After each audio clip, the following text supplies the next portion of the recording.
akampo ine medali ebere ya gold mu kwirukanga mete 15 hamwe n'umutwaro gumu za East Africa yasingira umwaka w'ukwiro muri Kenya nawe no medali gwa gold mu kwirukanga mete umutwaro gumu hamwe na silver mu kwirukanga mete 15 mu z'amatendekero ga Uganda kandi yayoreka kwa yitebekanisize mpakezi kurungi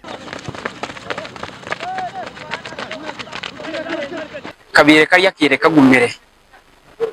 nge mweje wa Bishop Stewart tori kora masters beragero and kose gumere konka spirit yone yange gumama kandi nangwa mu championship page abantu kibine kumanya no kumanya ngo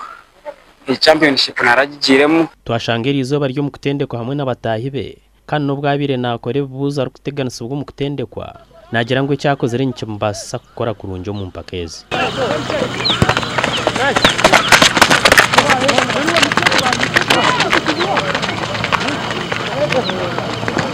When nyenda kusima timu yanjye nyenda kusima coach Gordon coach Abudara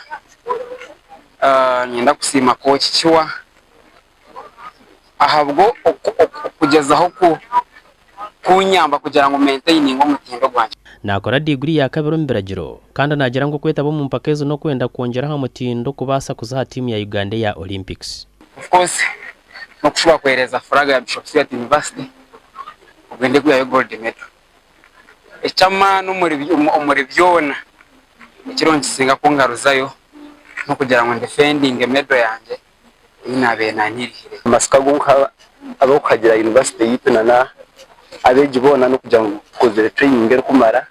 kandi kuza kusinga ntekwa kusinga so kugira training yitkozere since we came from Kenya last year we have been on track at when tukora training burizo batukakosha so twetegwire munonga kwe kujecera Bishop Stewart University BSU nemwe amatendekero ga Uganda garije kweta bo mu mpakezi kandi oyihiraho kwirukanga neja kohereza timu zo mpira gw'ebigere ya woodball volleyball hamwe no kubaka aba TV West and Aloysius Byamukama.